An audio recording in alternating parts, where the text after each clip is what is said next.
yang menjadi kebutuhan tubuh kita. Itu yang paling penting.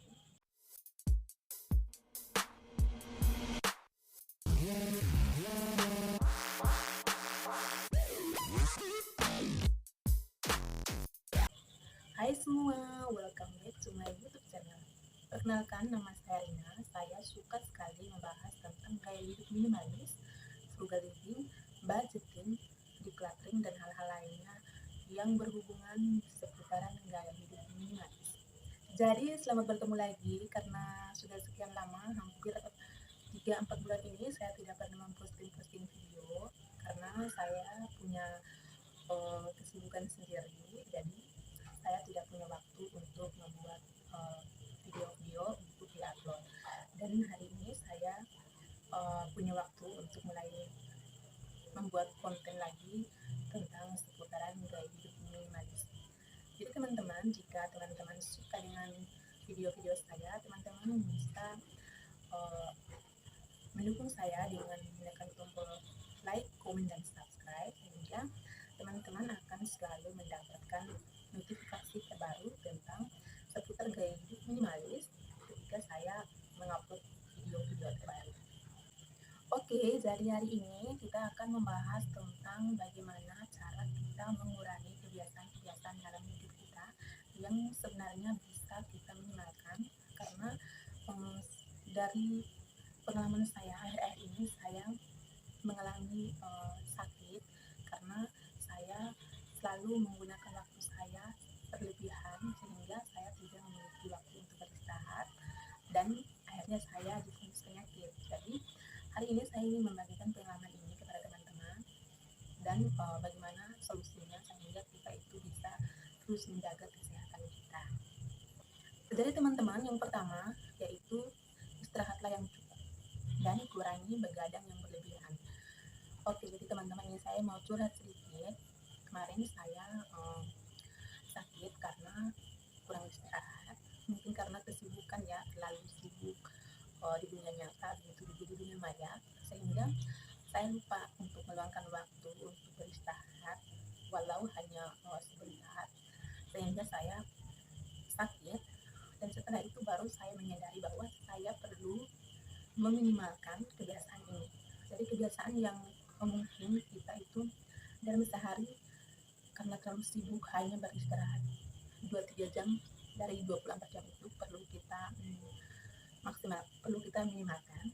Misalkan satu hari dalam 24 jam misalnya kita pakai waktu 7 atau 9 jam untuk beristirahat, sehingga kita itu tidak membuang-buang waktu dan juga kita tidak menguras energi kita untuk hal-hal yang sebenarnya hanya keinginan semata.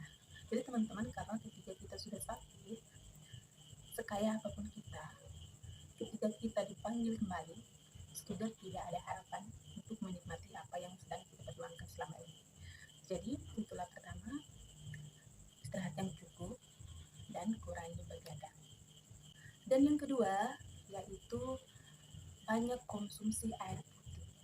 Jadi teman-teman, karena saya juga mengalami rasa sakit, mengalami penyakit ini karena kekurangan zat air hingga kekurangan darah dan darah rendah. Karena pertama, ketika kita begadang itu sudah mempengaruhi kesehatan kita, ditambah lagi kurang minum air. Jadi bayangkan teman-teman semua, kalau kita itu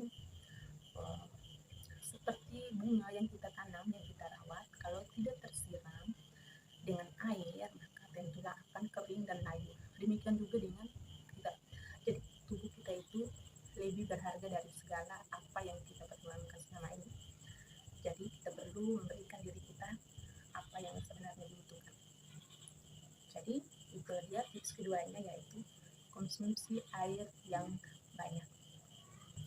Dan tips yang ketiga yaitu jangan memikirkan hal-hal yang sebenarnya tidak harus kita pikirkan. Jadi teman-teman, karena kita itu punya kelemahan sebagai manusia, jadi otak kita jangan terlalu sering kita fungsikan untuk memikirkan hal-hal yang memang sebenarnya tidak harus kita pikirkan. Sebagai contohnya, jangan kita khawatir tentang masa depan kita yang berlebihan, karena masa depan itu sudah diatur dengan indah, sudah ditata Jangan kita berusaha mencari solusinya sehingga kita itu tidak memiliki lagi kesempatan untuk memikirkan yang lain-lain, apalagi tentang kesehatan kita. Jadi yang kesini yang paling penting adalah kesehatan kita dulu, baru yang lainnya akan menyusul. Jadi utamakan dulu kesehatan kita, kemudian baru kita memikirkan yang lainnya. Tetapi jangan sampai semua itu bisa menguras tenaga kita dan waktu kita sehingga bisa memberikan dampak yang negatif pada kesehatan kita.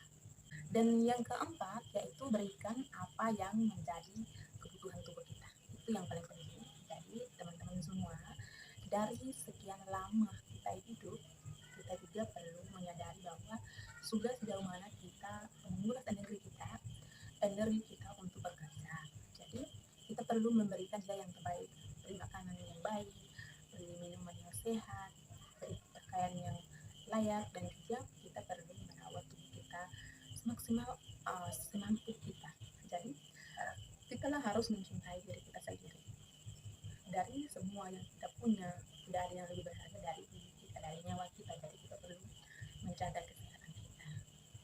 Well, itulah dia teman-teman 4 cara untuk kita bisa menjaga kesehatan kita, karena sejauh ini kita telah berjuang menghabiskan energi dan waktu kita, sehingga kita perlu menjaga, merawat tubuh kita sehingga kita itu bisa tetap sehat dan terus berkarya demi apa yang kita rencanakan di masa mendatang. Jadi teman-teman semua, jika teman-teman suka dengan video ini, teman-teman boleh meninggalkan komentar terbaik. Terus teman-teman sendiri di bawah kolom